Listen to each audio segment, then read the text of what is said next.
Alhamdulillah. Alhamdulillahi Rabbil Alamin. Nahmaduhu wa nasta'inuhu wa nastaghfiruh. Wa na'udzu billahi min syururi anfusina wa min sayyiati a'malina. May yahdihillahu fala mudhillalah wa may yudlillahu fala hadiyalah. Asyhadu an la ilaha illallah wahdahu la syarikalah wa asyhadu anna Muhammadan abduhu wa rasuluh. Allahumma salli ala sayyidina Muhammad wa ala ali sayyidina wa maulana Muhammad. Amma ba'd. Fa ya ayyuhal muslimun, inni usikum wa iyaya bitaqwallah. Ittaqullaha haqqa tuqatih wa la tamutunna illa wa antum muslimun. Wa qala Allah ta'ala fil Qur'anil Karim, a'udzu billahi minasy syaithanir rajim. Bismillahirrahmanirrahim. Wal 'asr innal insana lafi khusr illa alladzina amanu wa 'amilus salihati wa tawassaw bil haqq wa tawassaw bis sabr. Shadaqallahul azim. Kaum muslimin sidang jamaah Jumat yang dimuliakan oleh Allah Subhanahu wa taala, kembali kita bersyukur kepada Allah Subhanahu wa taala yang masih memberikan kita nikmat kesehatan, kesempatan, kekuatan sehingga kita dapat berkumpul di rumah Allah Subhanahu wa taala dalam rangka untuk melaksanakan salat Jumat secara berjamaah. Alhamdulillah. Bersalawat kepada Nabi Muhammad sallallahu alaihi wasallam yang mana beliau telah berhasil membawa umatnya dari zaman jahiliyah sampai ke zaman yang berilmu pengetahuan, dari zaman biadab sampai ke zaman yang beradab. Oleh karenanya, sebagai ucapan terima kasih kita kepada beliau, marilah kita lafazkan salawat. Allahumma salli ala sayyidina Muhammad wa ala ali sayyidina Muhammad. Mudah-mudahan kita berkat kita bersalawat kepada Nabi, mudah-mudahan Allah memberikan rahmatnya kepada kita dan mendapatkan syafaat Nabi di yaumil mahsyar nanti. Amin, amin ya rabbal alamin. Kaum muslimin yang berbahagia, khatib tidak bosan-bosannya mengajak diri ini dan segenap jemaah Jumat untuk senantiasa bertakwa kepada Allah Subhanahu wa taala. Takwa di sini adalah al-imtisalu awamirillah wa jitinabin nawahi, menjunjung tinggi perintah-perintah Allah dan menjauhi segala larangan-larangan Allah Subhanahu wa taala. Adapun tema khutbah khatib pada kesempatan yang berbahagia ini yaitu 3 golongan manusia yang hidupnya tidak akan dirugikan oleh Allah Subhanahu wa taala. Di dalam surah Al-'Asr disebutkan, a'udzu billahi minasy syaithanir rajim. Bismillahirrahmanirrahim. Wal 'asr, demi masa, demi waktu. Ayat ini diawali dengan huruf waw. Kalau kita lihat dalam kitab Nahu, waw tersebut disebut dengan waw huruf qasam. Gunanya adalah untuk sumpah. Kenapa Allah bersumpah demi masa? Kenapa Allah bersumpah demi waktu? Karena saking berharganya waktu. 1 detik saja waktu kita berlalu, 1 detik saja masa kita berlalu, yang 1 detik itu tidak akan pernah kembali lagi. Imam Al-Ghazali pernah mengajukan 6 pertanyaan kepada murid-muridnya. Salah satu pertanyaannya adalah, wahai murid-muridku, apakah yang paling jauh di atas dunia ini? Maka murid-muridnya menjawab, yang paling jauh itu adalah matahari, yang paling jauh itu adalah bulan, yang paling jauh itu adalah planet.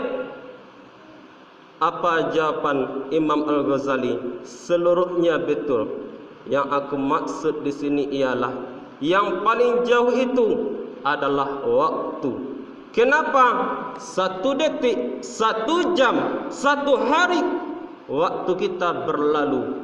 Yang 1 detik, yang 1 jam dan 1 hari itu tidak akan pernah kembali lagi. Al-waktu kas-sayf wa illam taqtahu qata'aka.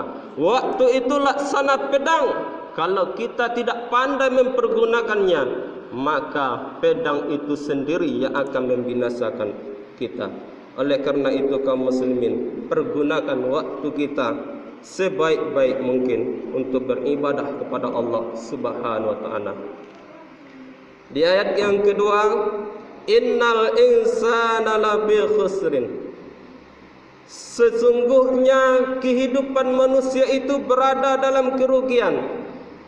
Pejabat rugi, orang kaya rugi, petani rugi, orang miskin sudah miskin rugi, katanya Allah. Kenapa? Karena manusia itu berbeda dengan binatang. Kalau binatang kaum muslimin namanya kambing, dia tambah hari, tambah bulan, tambah tahun, dia tambah mahal. Akan tetapi manusia ini kaum muslimin, tambah hari, tambah bulan, tambah tahun, tambah tua, berpenyakitan. Lantas siapakah orang yang tidak akan dirugikan oleh Allah Subhanahu wa taala? Yang pertama kata Allah, illal ladzina amanu, kecuali orang yang beriman. Yang kedua, wa amilus shalihat, orang yang mau beramal saleh. Yang ketiga, wa tawasau bil haqq wa tawasau bis sabr, orang yang mau saling menasihati dalam kebenaran dan mau saling menasihati dalam kesabaran. Yang pertama tadi, orang yang beriman. Orang yang beriman tidak akan dirugikan oleh Allah Subhanahu wa taala. Kalau berbicara tentang keimanan, apa sih tandanya orang yang beriman? Apakah tanda orang yang beriman itu pakai peci? Apakah tanda orang yang beriman itu pakai baju koko? Apakah tanda orang yang beriman itu pakai gaun sarung? Tidak, itu semua bisa dibeli. Kalau kita lihat dalam kitab Nasaihul Ibad yang dikarang oleh Imam An-Nawawi Al-Bantani, ulama berasal dari Indonesia, beliau mengatakan dalam kitabnya, An-Nasairul Iman Arba'atun, tanda-tanda keberadaan iman seseorang itu ada 4. Yang pertama, at-taqwa, bertakwa kepada Allah Subhanahu wa taala. Takwa itu al-imtisalu awamirillah wajtinabin nawahi, menjunjung tinggi perintah Allah dan menjauhi segala larangannya. Ada juga yang mengatakan takwa itu ittiba anin nabi qaulan wa fi'lan, ikut kepada nabi baik itu perkataannya dan perbuatannya.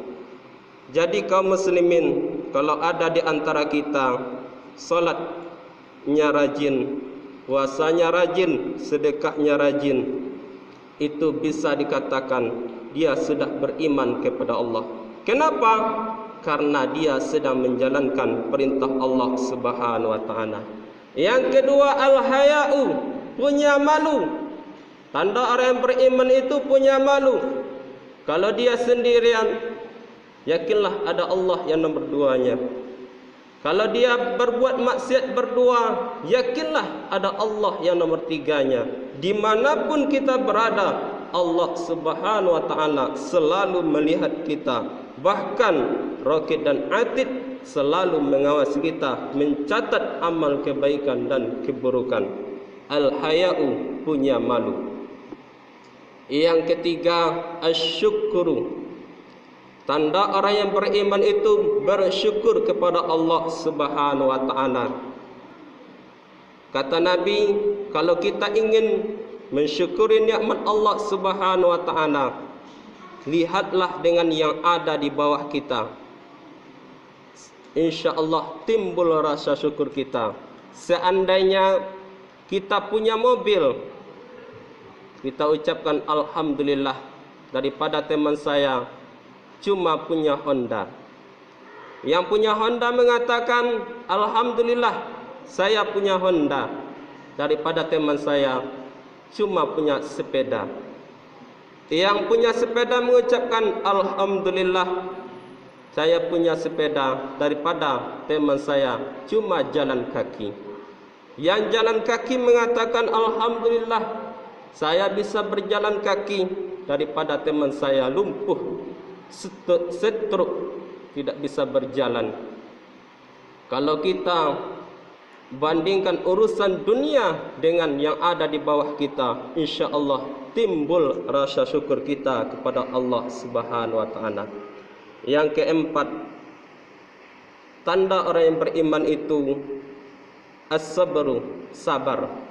Sabar menjalankan perintah Allah, sabar menghadapi maksiat, sabar menghadapi musibah.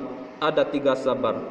Apabila yang 4 ini ada di dalam diri kita, kita tergolong orang-orang yang beriman. Yang kedua, orang-orang yang tidak akan dirugikan oleh Allah Subhanahu wa taala, wa amilus salihat. Orang yang mau beramal soleh, orang yang mau beramal ibadah kepada Allah Subhanahu wa taala, tentunya amal ini haruslah kita iringi dengan niat yang ikhlas. Sebagaimana hadis Nabi mengatakan, innama a'malu binniyat. Sesungguhnya segala sesuatu itu, perbuatan itu, amal itu haruslah kita sertakan dengan niat. Kenapa? Tanpa kita awali dengan niat yang ikhlas, perbuatan atau amal-amal kita tanpa kita barengi dengan niat yang ikhlas, maka di hadapan Allah nihil nilainya, nol nilainya, tidak dapat pahala di hadapan Allah Subhanahu wa taala. Yang terakhir,